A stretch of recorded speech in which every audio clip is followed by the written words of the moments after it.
Hello, everybody, and welcome back to a new episode of the First Draft Podcast. My name is Rabia Molai. I am your host, and I am here today with... Nina Banks, campus editor. Hope Smith, campus editor. Ola Mokhtar, campus editor. Oh, I hit the wrong one. There we go. Look at that.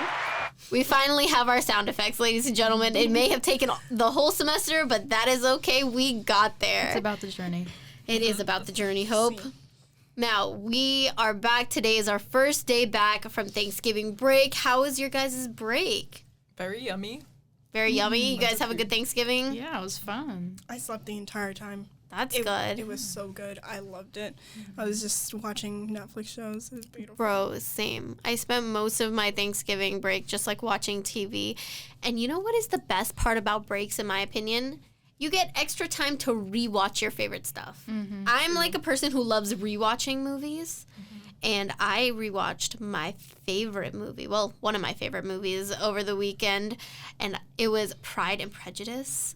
Oh, yeah. Do you guys like Pride and Prejudice? Yep. Love that. Oh, my God. I feel like Pride and Prejudice is just like the epitome of everything that every woman ever wants to see. I mean, the hand. Don't even The hand. Oh my God, Can we don't even get me can we started. talk about it? The broodiness? Bro. Bro. Bye. Oh my God. I feel like when guys watch that movie though, they're like, I don't get it. Like they don't see the tension or anything. Like they just don't get The it. subtlety, I think, Exactly. is, like, so crucial. Like, you mentioned that hand flex. Mm-hmm. Oh, my God. Listen. It's like, it doesn't have to be anything over the top, but just that, like, slight Mr. Darcy, like, flex.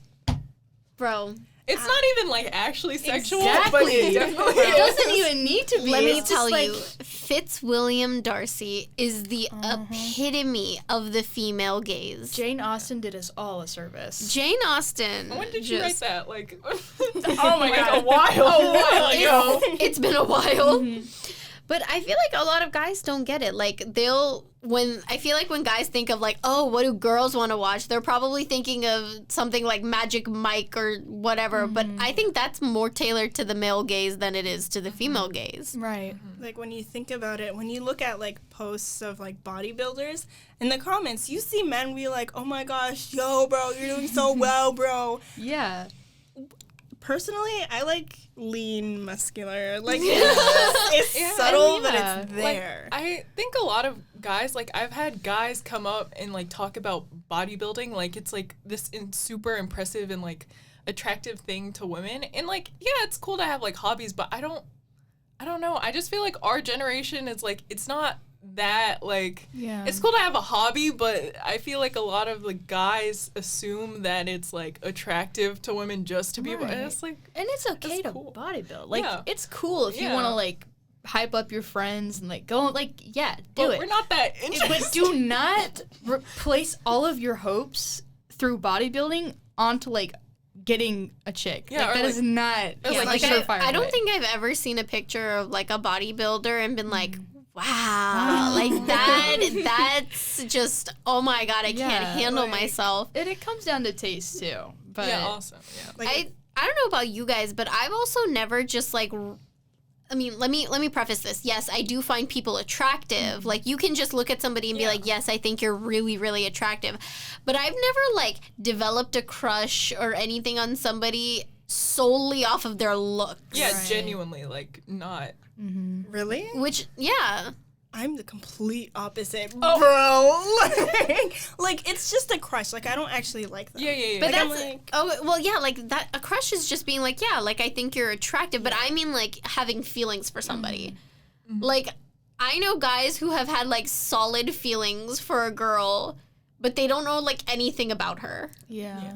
Or I think the difference between, like, girls is that we will, like, you could see someone and think that they're cute, but you will imagine your entire Right. based off of one, like, interaction with them. And it's, Yeah. I feel like we think about things a lot more, which is kind of why, like, when we're thinking about a guy or a girl, whoever it may be, your brain kind of just goes into, like, the idea of what would, like, a mundane day be like with this person.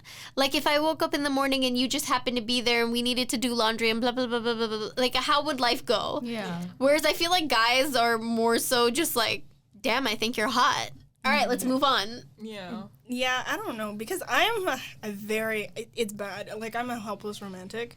Me too. It's so bad. Like, I imagine past the marriage and past the children, and I'm like, She's like, I want to die with you. Like, I haven't even dead. said hi to the man. You're Literally, Ola's the type of person that's like, I will marry you right now. P.S. What's your last name? Yeah.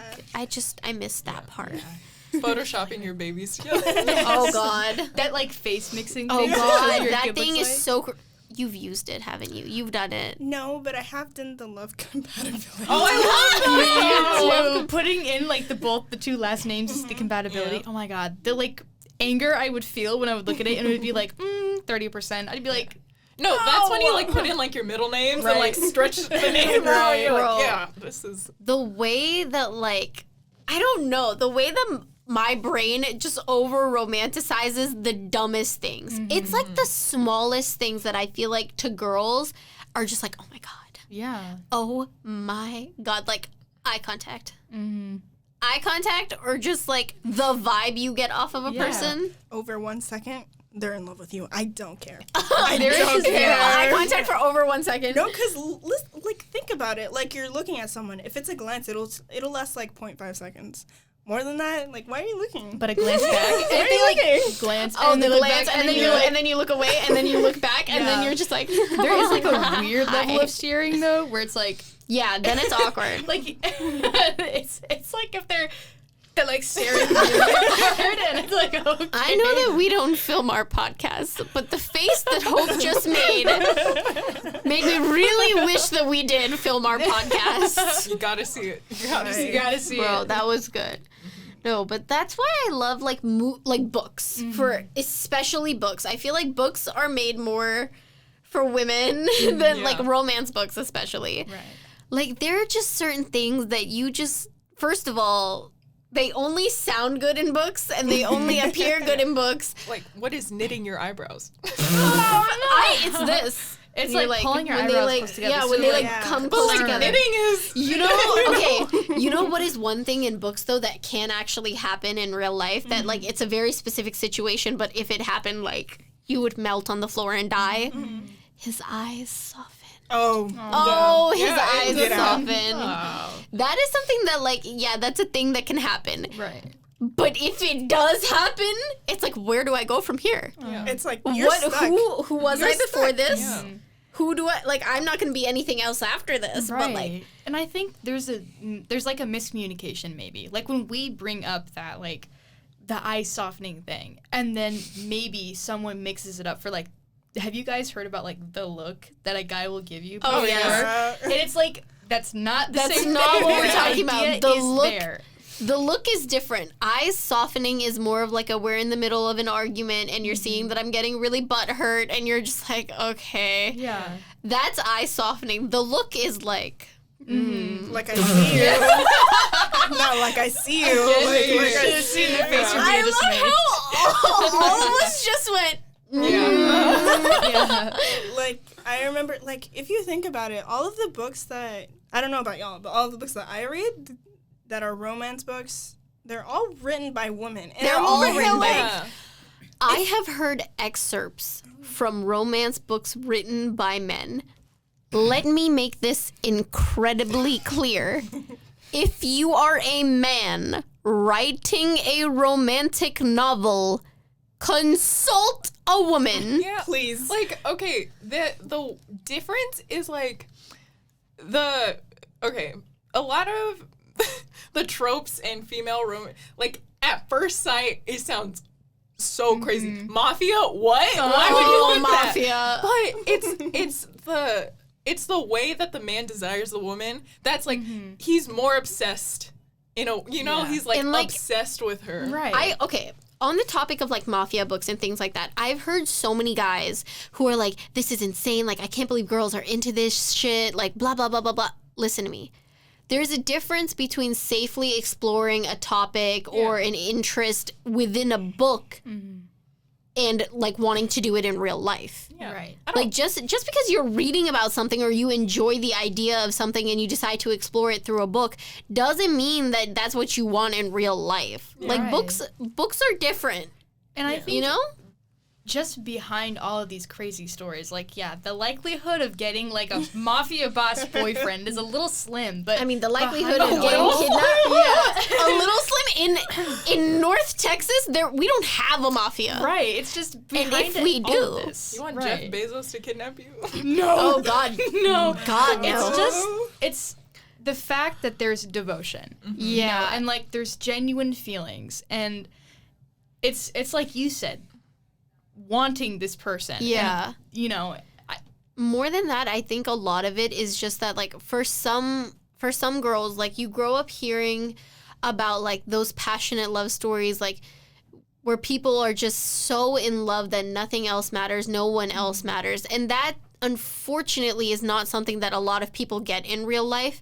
And so that idea of somebody loving someone more than anything else on the face of the planet, and they are willing to give up their family or their business or whatever it may be just for that one person, like, it's something that gives you a lot of serotonin and it makes you feel good. It gives you, like, hope, you know? Yeah. exactly. It's like very, I don't know. It's just hard to explain. But listen, books written by women, listen, they are manuals. Like, why aren't you reading them? I don't understand. Why aren't you reading them? They're right in front of your face. Bro, Right really there. though, Black there's Friday. Come on. not Yeah. okay. Let me give you, gentlemen, if there are any young gentlemen listening to this podcast who would like to read books to help them understand what women want, okay? Let me give you a couple authors to start off with. First of all, Elle Kennedy. All right, sweet, cute college romance, Oh, very precious. yeah. Anna Wong. Anna Wong is a good one. But you need it. But the difference is if you're going to read these, you don't do it with the intention of getting women Yeah, to... Right. Don't do it with the intention of wanting to understand why it Yeah. is that our brains are wired the way that they are wired, okay? There's certain books that will, like, help you understand the way that my mind works. And the reason why we're so attracted to these books is that the men are doing it out of, like, complete love and devotion for... Yeah. Like, they might, like, be like, oh my God, she's so beautiful. But it's not like... Yes, he will talk about, like, her physical appearance, but it's not out of, like, sexual desire. It's like, I love everything about her, Yeah. flaws and all. Like, and it's just, Adoration. like, yeah, it's like... It's things Yeah. that women aren't usually, like, trained And that's to... not to say that, like, there's nothing wrong with sexual desire. Obviously, Yeah, like, you should be right. sexually attracted to your partner. Nobody says that you shouldn't. But the point of the matter is loving someone enough and being so utterly, like, enthralled by them that that's just, like, the cherry on top. Yeah. Like, Yeah. it's not the whole thing. Like, that's not what it's about. You know? Yeah. Like, Sorry. It may sound like a lot. Like, a lot of these things I realize may start to build up, and it may get really confusing. Like, okay, there are all these things set out that a guy may feel like he needs to match up to. But honestly, and I can't speak for every woman, it would not matter if you were CEO or, like, very bottom of the working chain. You know, like, it's just about your actions, you know? Yeah. Actions speak louder than words. Absolutely. and especially for looks. Like, women are very different for how looks Yeah. affect. Like, I feel like looks are not as big of a deal. Like, there are definitely things that every girl likes and every girl wants out of their partner, and there's nothing wrong with that. You should find your partner visually pleasing to you, Right. obviously. But I feel like for guys, the initial attraction always comes, and it always, like to get up to the mountain, you have to start with looks for them, versus I think for us, looks are kind of, like, at the top of the mountain. where it's like you're working your way through the problems or, you know, the issues or whatever beforehand. And then you're kind of just, once you're in that place where you have feelings, that's when you're like, wow, like, I see you differently. That's why we you know, like, I think you're cute. Yeah, like hands. Like, that's attractive. Oh my God, It's hands. not like, Oh my wow, Dude. a nice God. signet ring on that pinky finger. Look at There that. is something so attractive about hands and about, like, backs. Yeah. Like, back, not like the backside of a person. I'm not talking about butts. I mean, like, their actual back. I need him to have a good butt. Bro, I can't be the only one who, like, the first time the conscious thought occurred to me that guys have butts, it really weirded me out. Really? I was like, y'all have butts. It should be Did you think it no was crack. Just flat. No Oh my butts. God. I think it's just because there's such like a heavy emphasis on women and their booties. For me, I think it was because there's such a heavy emphasis on men having muscles that the idea of it, like a giant muscular man turning around with like this little cheeks. tush, it was just like so weird. Yeah, no, it definitely is.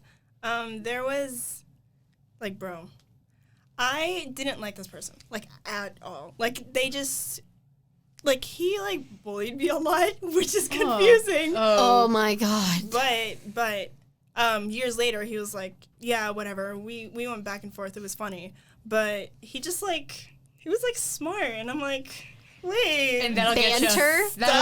There is something about banter when you can go back and forth with the person, and it's like, it's this weird thing where like you're just like at first it's like you're just talking, but then it's like you start getting snarky, and then the other person starts getting snarky, and it's like sassy. this ping pong And you're effect. like, It's this like- ping pong effect where like it's like a wire getting like riled up, and it's just like getting tighter and tighter and tighter, and you're like, oh, I like you. It's like throwing and catching a ball. Like, we're Exactly. both on the same page. I cannot tell you how much I put above almost everything else, like being able to have an intelligent conversation and just like that banter, bro.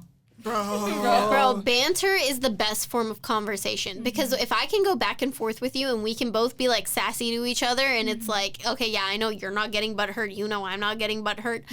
It's like the best form of conversation. Yeah. And it gets a little like cutie, and you're just like, It's giving enemies to lovers. It's giving enemies to. Okay, I need to ask this question. We all knew it was coming. Favorite book tropes. Oh yeah. I'm like the classic, like, friends to lovers. Friends to lovers. Yeah. I never liked friends to lovers. It's I don't. weird Well, okay. to me. Here's the thing. I understand friends to lovers. I think it's cute. Like when it's done right, it's fine. But I feel like it perpetuates that stereotype of you can't just be friends. Oh, Yeah. I see You know, that. which I don't like. But I see where you're coming from. I do. There are good friends to lovers out there. Yeah. What about you, Hope? Favorite book trope? Enemies to lovers, guys. When I Twinsies. saw the new Star Wars and like, y'all, Kylo Ren and oh my God, and Rey. Are you kidding me? Oh my God, I ate that up. When I tell you, oh my God. I'm gonna put this out there for all of my like desi girlies. I have loved Enemies to Lovers since I was 5 years old, and I watched Jodha Akbar for the first time. Okay, for you two, Jodha Akbar is basically an old movie. We will watch it, I promise. About a it's basically like a forced marriage, like a marriage of convenience type. Yes, it's a marriage of convenience trope for these two royal figures in India. And basically, like, the guy and the girl, at first they do like, the girl does not like him. She doesn't want to talk to him, and he's just like very respectful, and he's like, you know, I'm gonna leave you alone. I won't even come into our room until you want me here. And then when they start liking each other and like things are going good, something happens and she goes back home, and then he comes to get her. And when they go to bed that night, she's like, nope, I'm not sleeping with you. And she like puts down this curtain in the middle of their room. And so they're like in the same room, but there's a curtain separating them on the bed. And this is the part that actually matters. Okay. This is the part that created all of my social issues. Oh no. So when he wakes up in the morning, she's not there, and he goes outside and she's sword fighting. She was a sword fighter, whatever. and she's like practicing with one of the guards, and he sends him away, and he's like, I'll make you a bet. We fight, okay? If you win, you get to stay here. But if I win, you come back home. When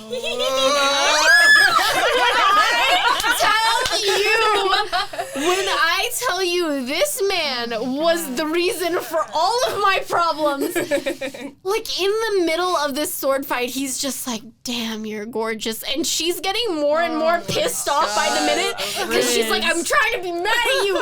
And then he comes out of nowhere and like tosses flowers on her and she's like, oh, oh my God, it's the best. It's literally the best. And it's one of the stickers that I have on my desk. I'm not joking. I have all these like movie stickers on my desk and it's one of them. But yeah, so enemies to lovers, absolutely, hands down, is the best trope to have ever existed. Ola, what do you think? Oh, mine is combined. I like enemies to lovers, but then they have to get married for some reason. Because when I tell you... I love that one.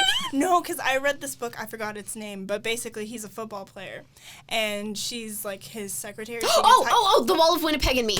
Beautiful book. Bro, The Wall of Winnipeg and Me screwed me up. Oh my God. So, let me tell you, okay, this book is a slow burn. It is slow burn. When it burns, it burns. When it burns, it burns. Wow. Bro, The Wall of Winnipeg and Me is probably one of the best books I have ever read in my life. And it's because it goes at a pace that is so attainable.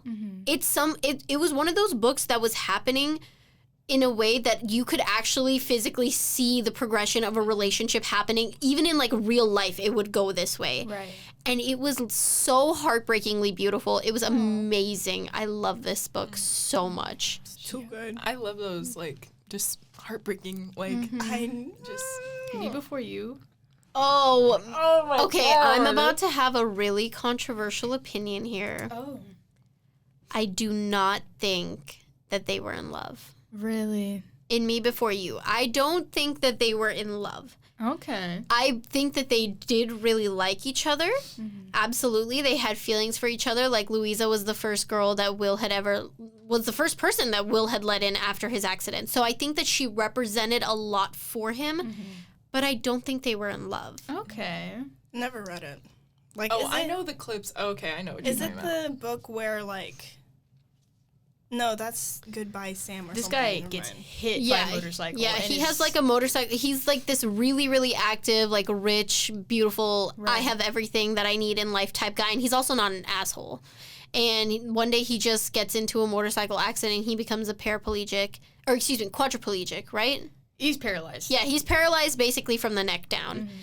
And this girl who, lives with her whole family and they have a lot of financial issues. She's looking for a job. She ends up being hired as his caretaker. There was a movie. Yeah, I read it. No, I haven't watched it. Yeah, I remember now. So that was one of the ones where I love that movie and I love the book. But I genuinely do believe that they weren't in love with each other. Really? Like, I'm also a firm believer that not every book, not every story deserves or needs a happy ending. Right. Let me tell you. Oh, do you have more? No, I want to hear what you have to say. Do you guys know the movie Roman Holiday? No. Okay. It's one of my favorite movies of all time. It's a black and white film with Gregory Peck and Audrey Hepburn. Okay. I love it. Audrey. Gregory Peck, Atticus Finch. Okay. Okay, so basically, Audrey Hepburn is a princess, and Gregory Peck plays Joe. He's a reporter, right? And then she like stumbles out into the city, and he finds her, and so he takes her to his apartment. And surprisingly, nothing like weird happened. Like even though it was like in the 50s, Like he takes her to her apartment.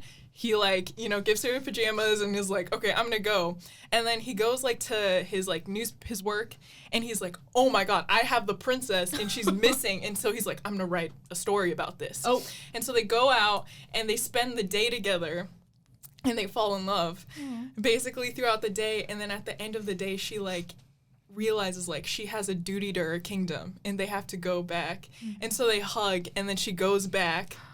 And then he like goes back to the agency and is like, I can't write the paper. Oh. And then at the very Stop. end, she's like having a press conference with all the press like in Italy, and they're like, what's your favorite city? And she was like, Rome.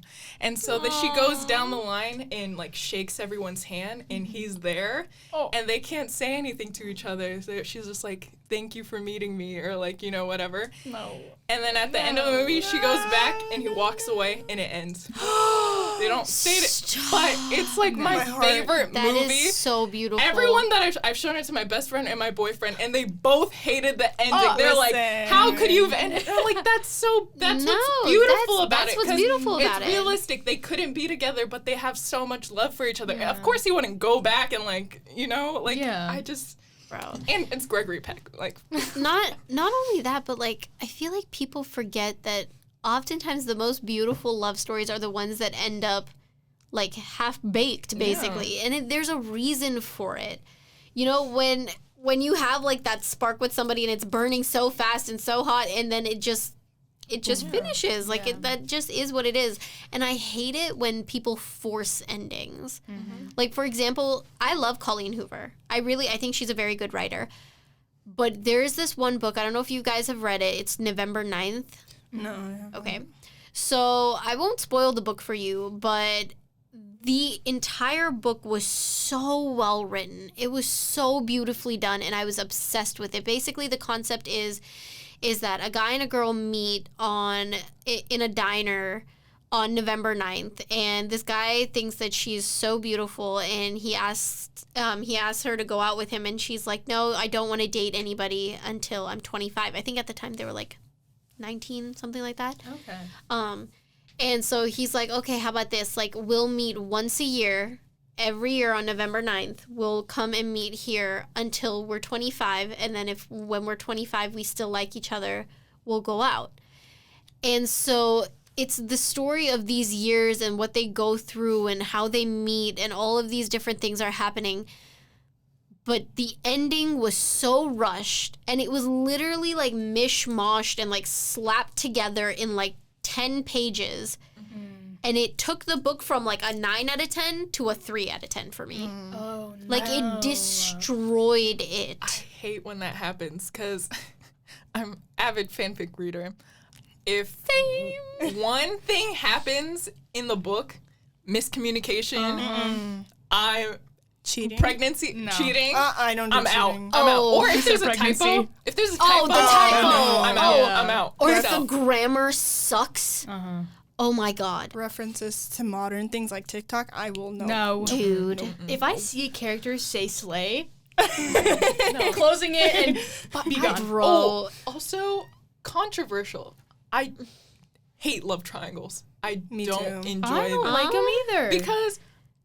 Because there's, for me personally, there's always one option that's infinitely better than the other one. And it's I'm like, never the one that they go for. yeah, and it's Right. like, oh, he's the bad boy. He's like mean to me, but we have great banter. And then it's the nice, like the, okay, I don't want to say nice guy because that has way too many connotations, but he treats her well. He's still attractive. Like, and he doesn't abuse her. And I'm like, doesn't abuse her. Let me tell you The why. brothers, I'm telling you. Oh, Oh my God. Let me tell you why.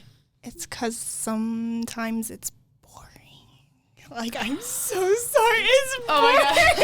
It's boring to have somebody treat you well. No, there's that, but then there's no banter. There's nothing. Okay, like, you know, like I'm like, I there's no understand. I angst. understand not having like a spark with somebody. I get it.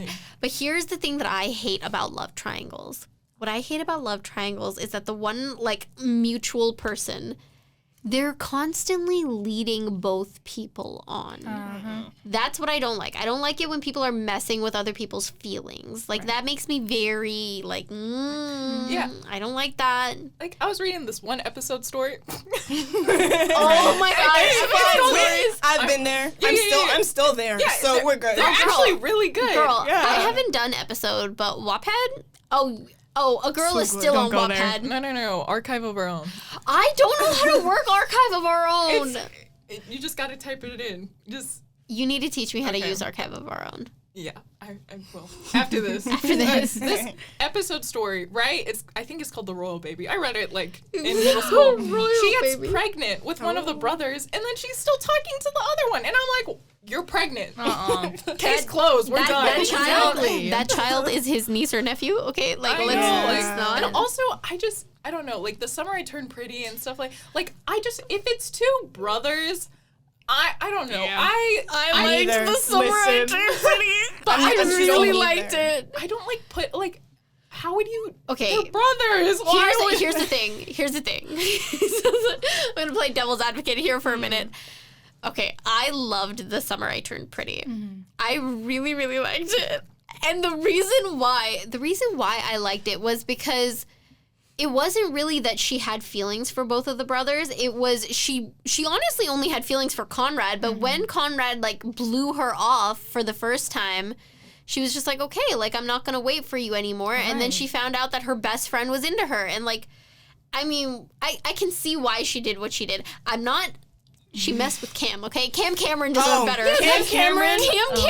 I love Cam Cameron. Because that's what always happens. There'll be and then there's like one guy that she's dating, but she doesn't actually like. And I'm like, but he's so nice. Yeah, why justice for Cam Cameron. Here's the thing. I think justice for Cam Cameron, but also it made me mad that Conrad was just like so... He's like, so I don't see Belly. Like, I don't see Belly at all. And then Cam Cameron comes around and he's just like, why are you always looking at yourself in the mirror? Like, I'm mad. That's what it was giving. Like, child, you could not stand blew her off. but I will say I'm still team Bonrad. No. I like Conrad and Belly together. Yeah, I feel like Jeremiah His mom was dying, okay? Okay, Conrad was annoying. But he had a reason. He had a good reason. I don't know. From my point of view, my POV, I felt like Jeremiah just liked her because she just glue up. Yeah. It didn't feel like he just because Conrad, you could see her. You could tell liked her. Throughout, bro, please, that I hated that. It was too good. Like the flashbacks at the beginning. Oh of my the god, series. the flashbacks are so good. No, because he was like dancing with her, and they were like, it was so oh my god, cute. am I the only person who like? The idea of like classical like dancing has been destroyed by our generation. No offense. God. Like you can't innocently dance with people anymore. There's just too much going on and my hips don't detach from my body that way.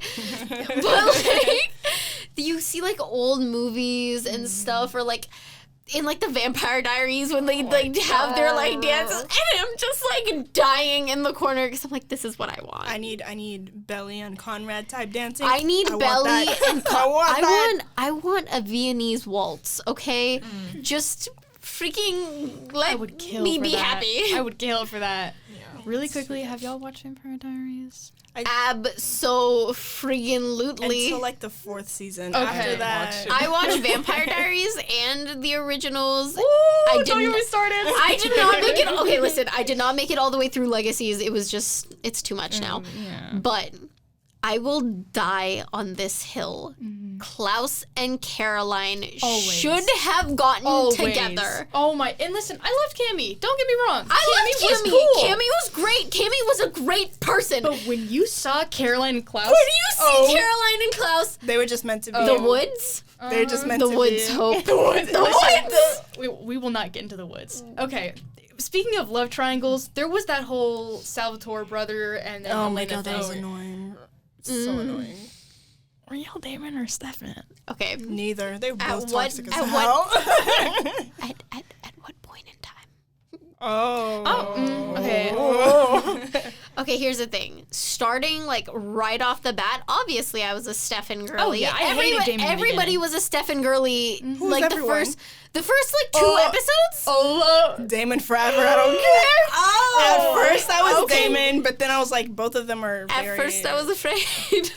At first it was Damon. Yeah. Okay, at first I was a Stefan girly. Oh yeah. But here's the thing. For me, and I will say the same thing about Twilight as well. Oh yeah. We'll get into that. It comes to a moment. There's one moment that will define who it is that I think is the right person. And for Elena, Stefan, and Damon, it came in the first moment that they each met her. Right. Okay?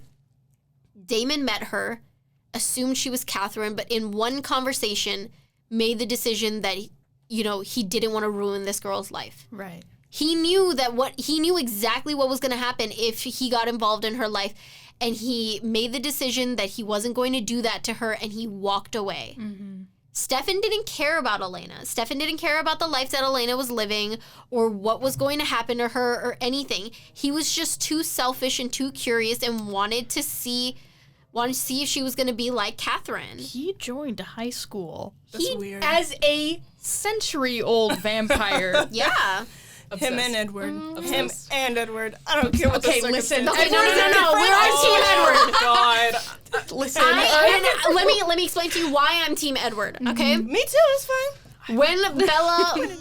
When Bella was giving birth to Rasputin, okay? Good old ragdoll. Bro, that CGI baby was just something else. Anyways, Yeah. when Bella was giving birth to Renesmee and they thought that she had died, Jacob ran away like a little bitch. Like a little okay? sissy. Okay, he's just He ran weird.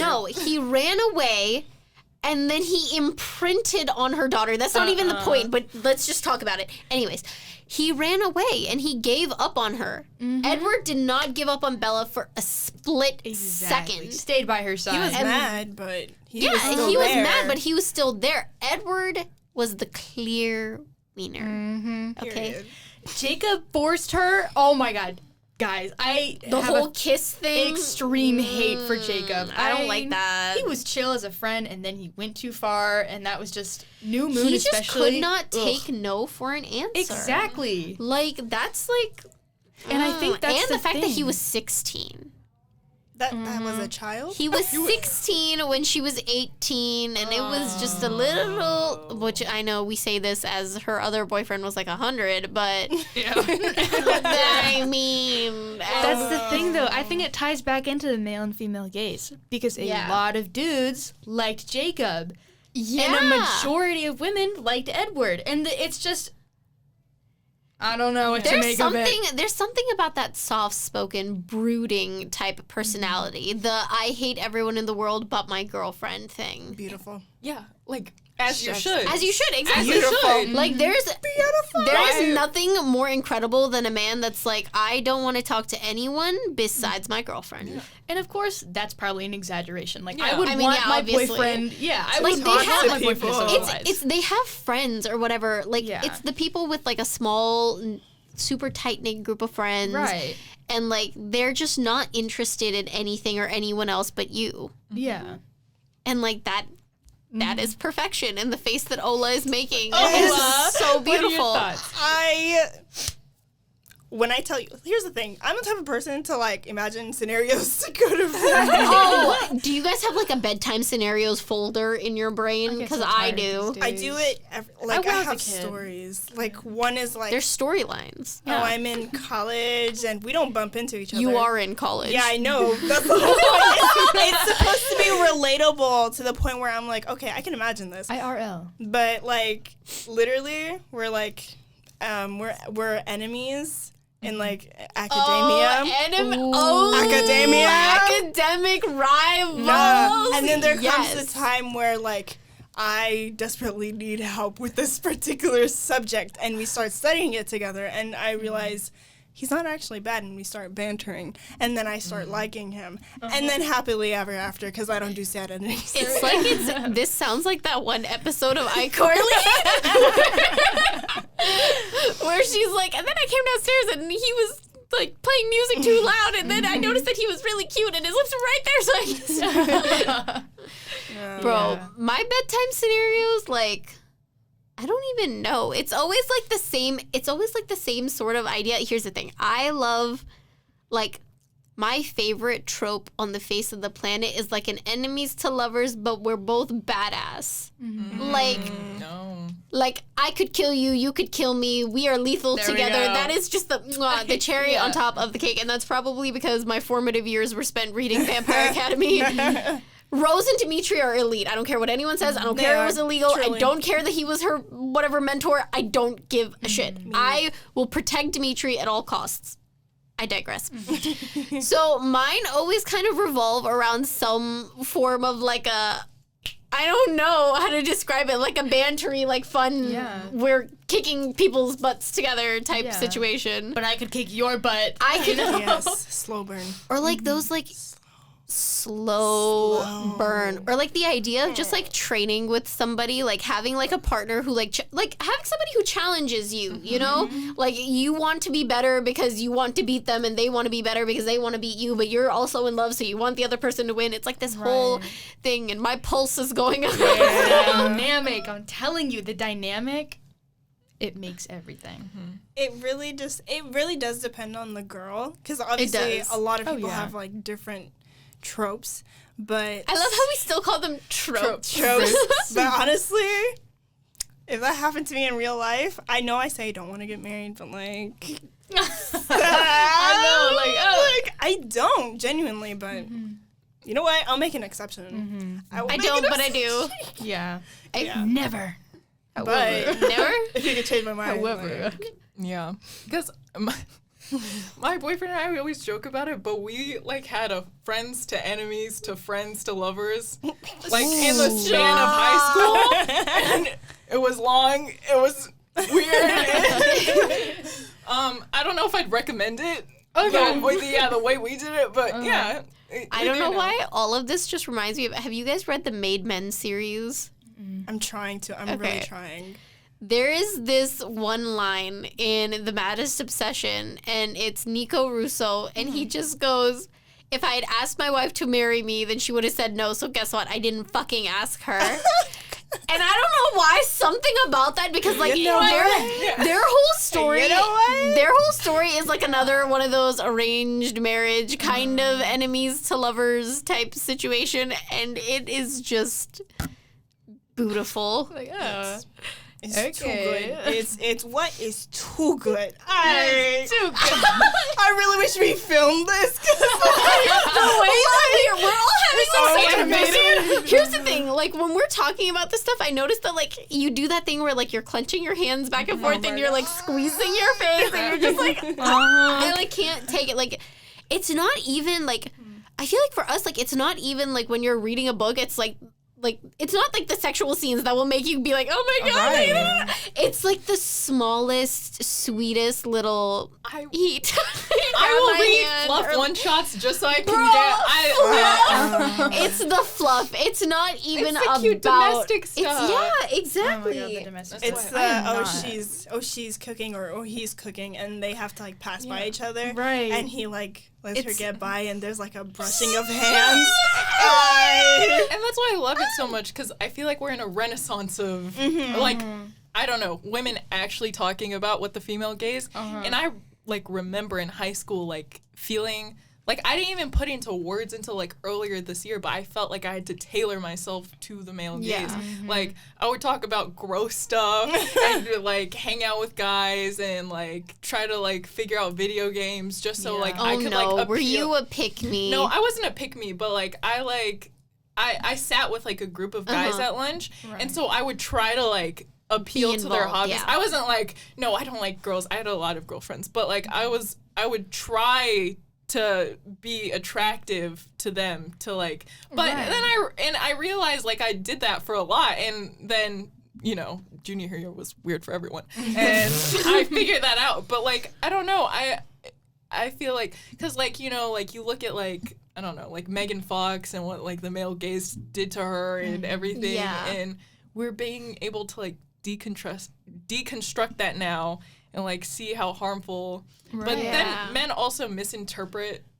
Like there's a very large misinterpretation of what the female gaze is. It's like no, he's not cute. Listen, it's not the female gaze. He's just not. Not only that, but I feel like a lot of times we were made to feel like the things that we wanted were expecting too much. Yeah. Like for me, like I'm a person who like loves like words of affirmations or like surprises, things like, you know, the thought process of, oh, you listen to me when I talk and like pick out things that I'm saying and like you remember them, you know, things like that. And like we're made to feel like that's asking for too much. Oh yeah.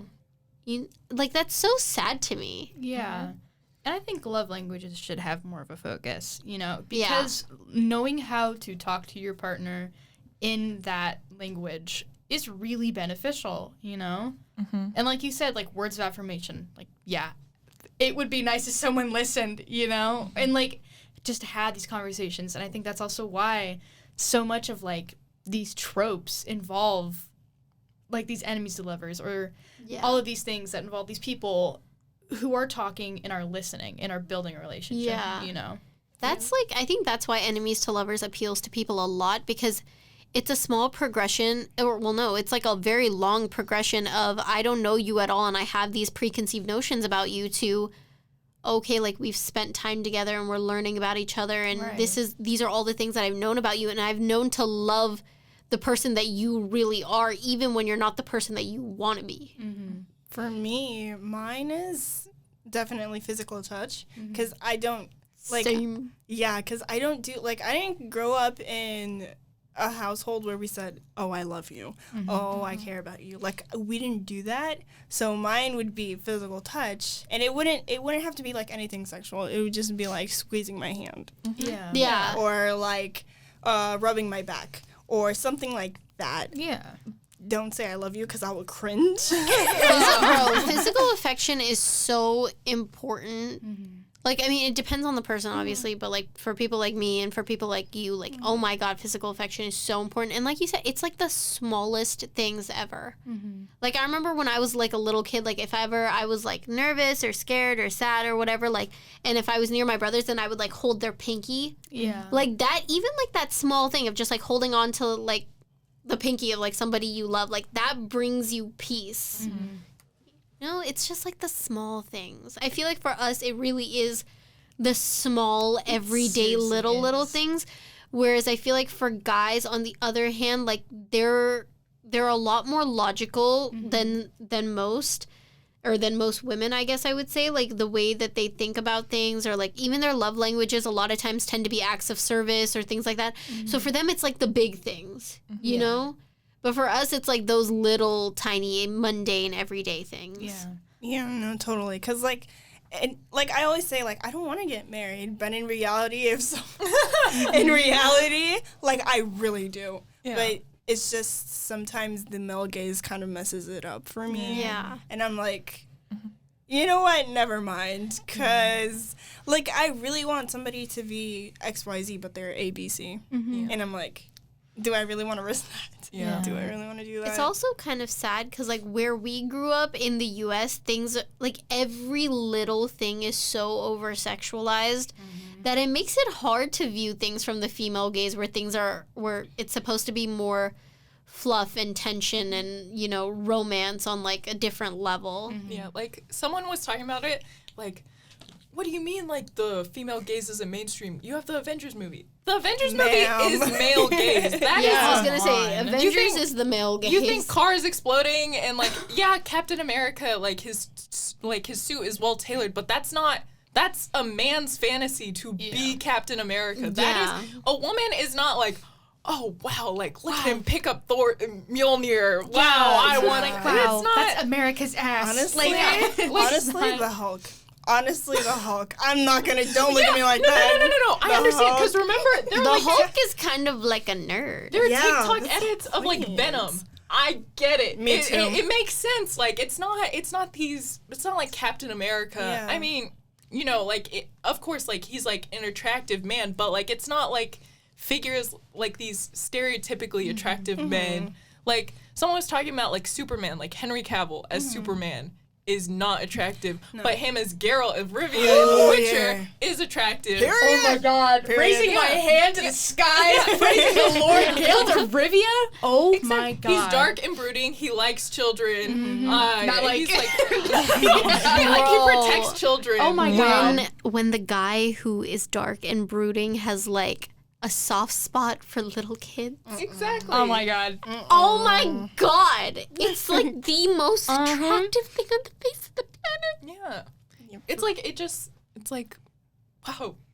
You're compassionate. Yeah. For me, you have compassion. For me, the Hulk is attractive because, yes, he has, like, that angry side where he becomes the Hulk, but when he's human, it's like it's the nerdiness. Kind of like Peter Parker-esque. Yeah, but more of Andrew Peter Parker. Oh, Andrew. That man was so nerdy.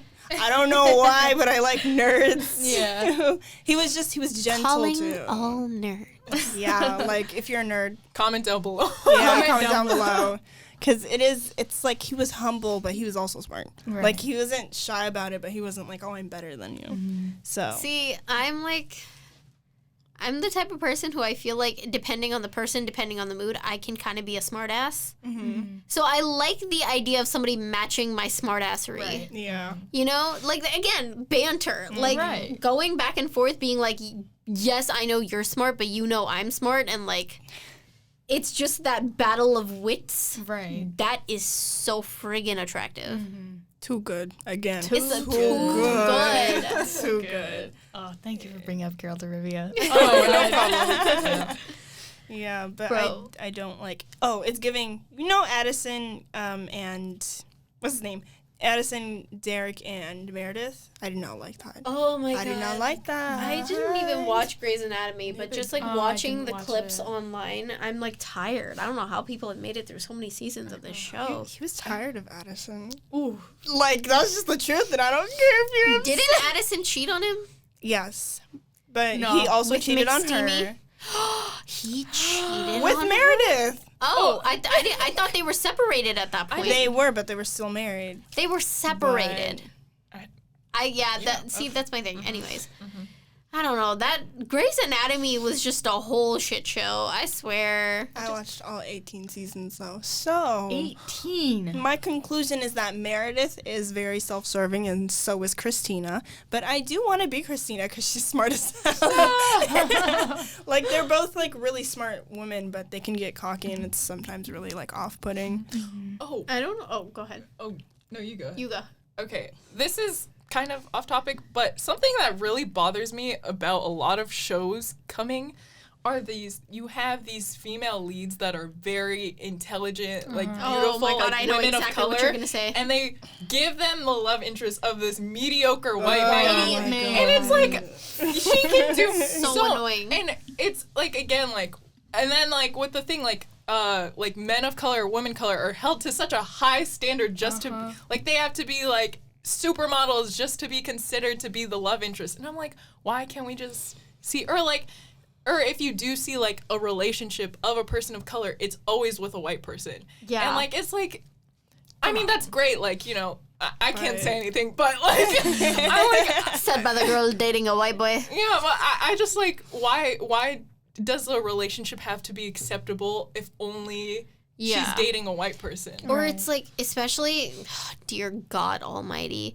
anytime there is a Muslim, like a female Muslim character anywhere on the face of Hollywood, I'm elite. yes, elite.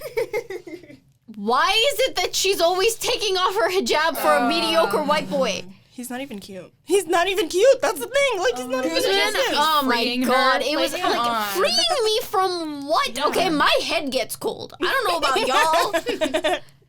It's almost wintertime, okay? My ears are cold, my neck is cold. I get warmed up by my skin. Don't touch it. Back off. Yeah, It's so annoying. Like, just let people of color be normal. Like, Yeah. treat them the same way that you treat white people in movies. like I remember like looking at Boy Meets World. I never watched it, but Sean and Angela from Boy Meets World. It was like the quintessential like perfect black woman white guy relationship, because she would still wear her natural hair, she would wear all these styles, she would dress like very like of our culture, like in that time she would still like, you know, she would look like a black girl, and he would just love her like unconditionally. Like it was never, and it was not about race. Like, oh my God, I don't know what people are gonna think. Just let them be together. It You know what? doesn't- This is one of the reasons why I really, really liked Bridgerton. Okay? Both seasons of Bridgerton, we saw interracial couples. Yeah. And in both seasons, none of the problems surrounding the couple had anything to do with the fact that they were like an interracial couple. Right. Especially season 2. Yes. Okay. He said her name. He said her name. Her name is Kathani, right? Kathani. Is it And Kathani or yes. Katharni? I can't remember. I think Something it's like that. Kathani. Okay, But first of all, I would like to once again applaud the team of Bridgerton. Thank you, Shonda. We talked about this. Apply. Oh. Yeah! We talked about this last semester when Mahima was on the show about how amazing it was as two South Asian women to see South Asian representation done in such a good way. It wasn't cringy. It wasn't over the top. It wasn't like fresh off the boat. It was just, we're normal people. We just happen to be South Asian. Exactly. So that second season where I don't know what they were doing, but I think they were doing a traditional ceremony where they were putting turmeric on each other. Yes, Beautiful. Okay, so that's a traditional ceremony, and it's like a haldi ceremony is what it's called. So haldi is the word for turmeric, and that was one of the most beautiful parts of the entire season, to bring that culture in, to just show, and it didn't make like a big deal of it. And what I loved even more was, I feel like as a person of color, especially as a South Asian, whenever there's any representation of South Asians in media, it's always explanatory. It's made for white people, or it's made for people outside the culture to understand, you know? People don't explain why gravy goes on biscuits when they're showing biscuits and gravy in TV, or they don't explain why the bride and groom kiss at the altar when they're showing that in a movie. So when Bridgerton season 2 came out and they didn't explain anything, it just was what it was. That was the most refreshing thing to see ever. That's a really good point. Like I didn't know what it was. I Googled it. Yeah. Like, it has to come to that. You have to be curious enough to Google Exactly. it. Like, or ask someone. Like, exactly. And it wasn't like, not distracting, obviously, not distracting, but it there was never any part in it where it was like, no, like we just can't, like, we just have too many differences, because the only difference was just like, you have to marry my sister. Yeah. That was the only thing. That was my thing. It was so good. Yeah, and as a person of color, when you watch these romance shows, especially if there's an interracial relationship, you just want to relax. I don't want to have to think about the struggles I have to experience dating. I just want to watch a nice show where I'm represented. And Exactly.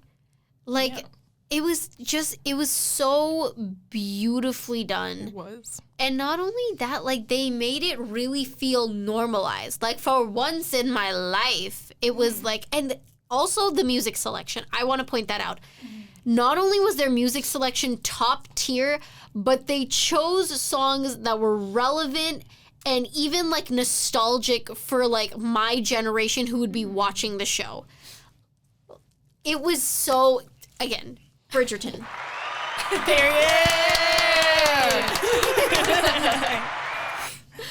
Overall, though, like, there's so many things that you can talk about when it comes to the male gaze and the female gaze and what it is to have good representation in media for both. But at the end of it, I think so much of it just has to do with communicating to everybody around you, including the people who are creating this content, exactly what it is that everyone wants to see and how they want to see it, so there can be representation for everyone. Right. Yeah, I really liked season 2. I ate it up.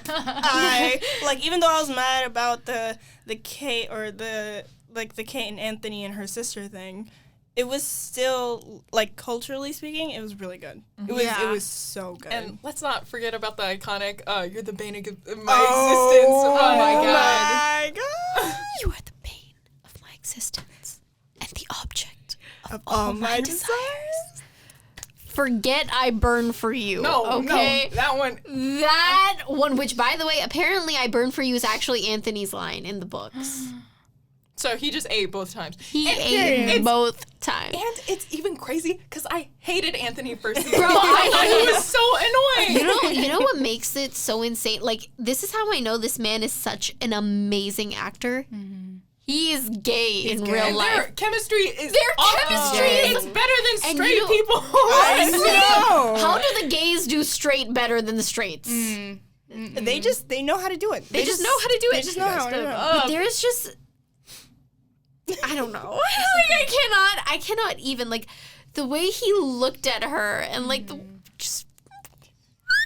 Like, was just- I'm. My inner South Asian like princess fantasy is like squealing. Oh my god! Talk about her color theme. It was like the orange and the purple, and it went perfect with her skin tone. It did. Perfect. Real fast skin tone. For once, a South Asian character who looked like a South Asian character. Not somebody who's half South Asian, half white, or half something, half... No.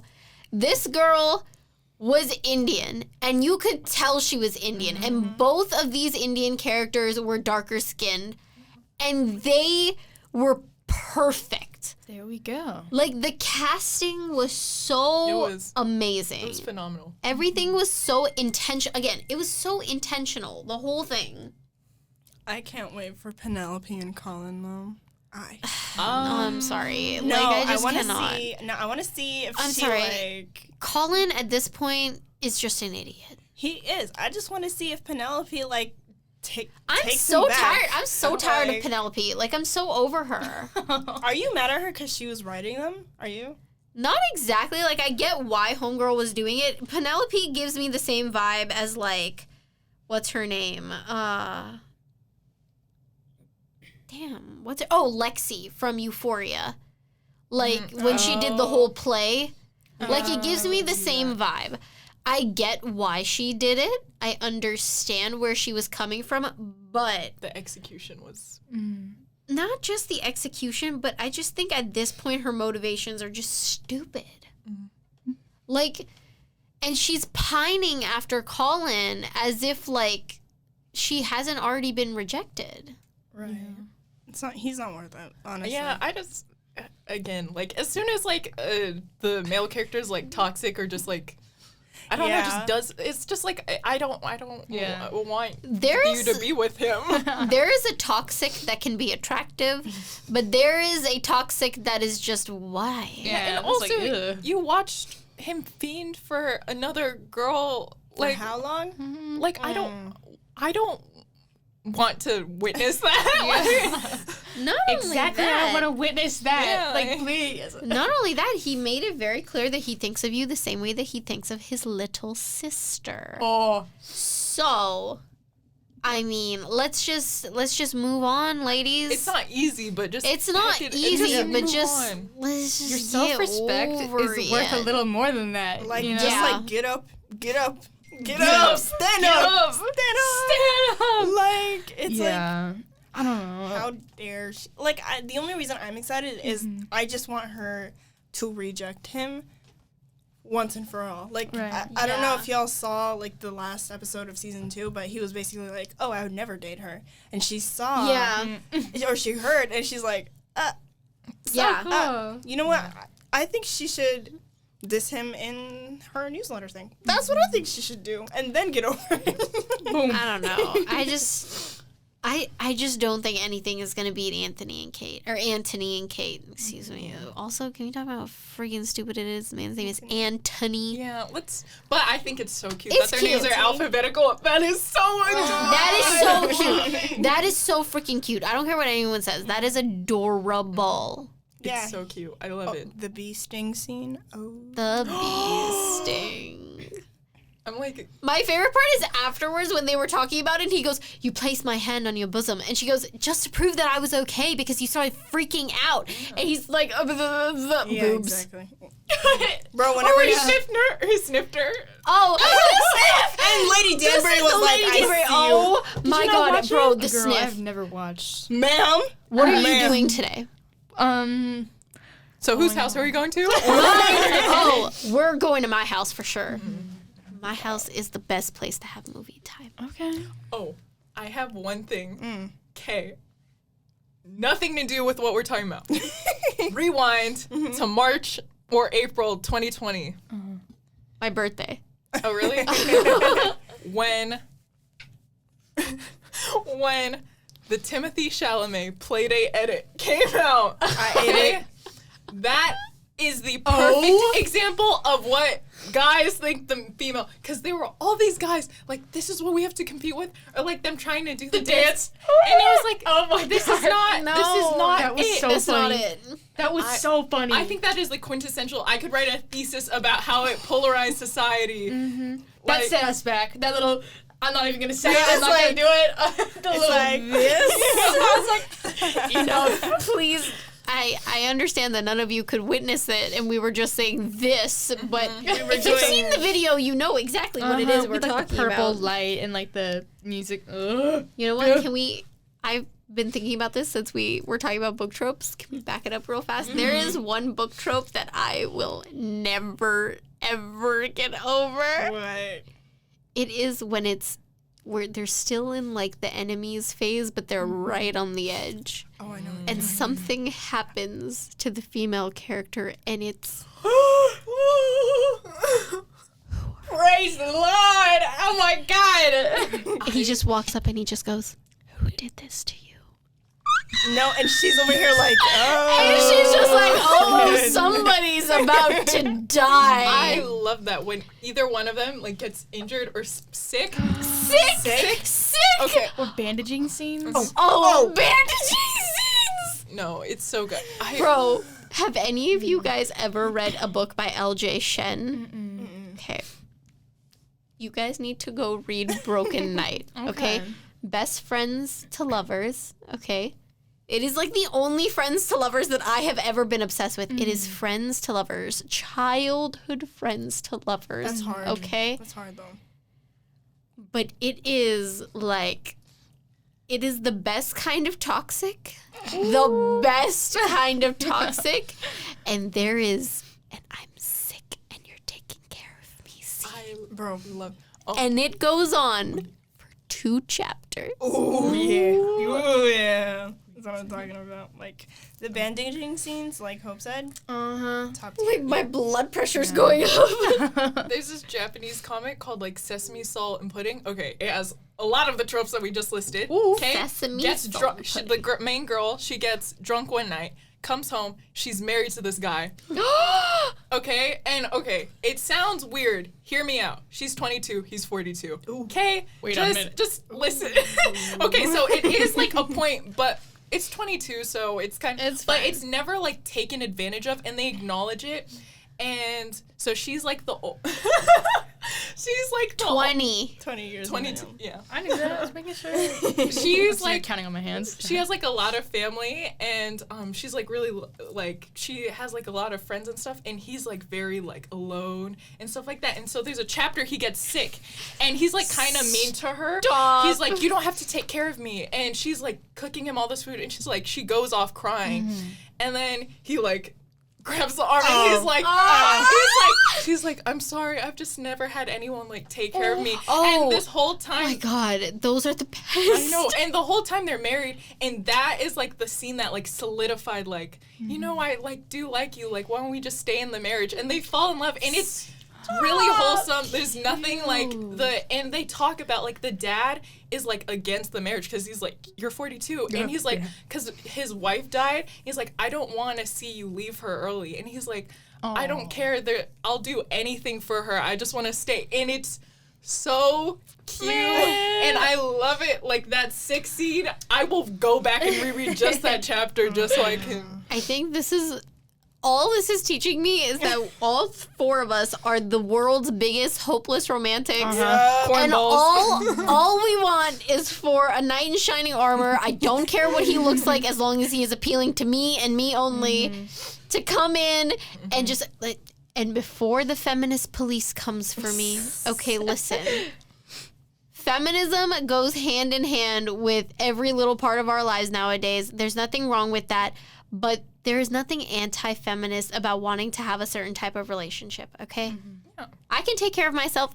That's my idea of a relationship, okay? I know I can take care of myself, but you want to take care of me, and I want to take care of you. Right. Exactly. You know? Going back to that taking care of people trope. Have y'all read Six of Crows? No, I haven't have heard it. of I have that. not read it There are yet. 2 characters, Kaz Brecker and Inej. I don't know her last name. There's a point where I think it's Inej who gets injured. Oh, And wait. here's This is Shadow and Bone, right? Shadow and Bone Okay. Megaverse. Okay.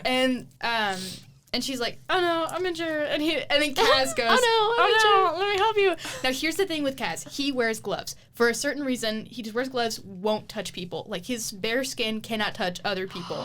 I've Listen. heard about this. He took he took off his gloves to help bandage her up. And it was the first time in years he had ever touched another person's skin. And it's like my most favorite friends to lovers. Y'all. Y'all, I'm telling you. Bro, Too good. there's just... Too good. Too good. Just stop.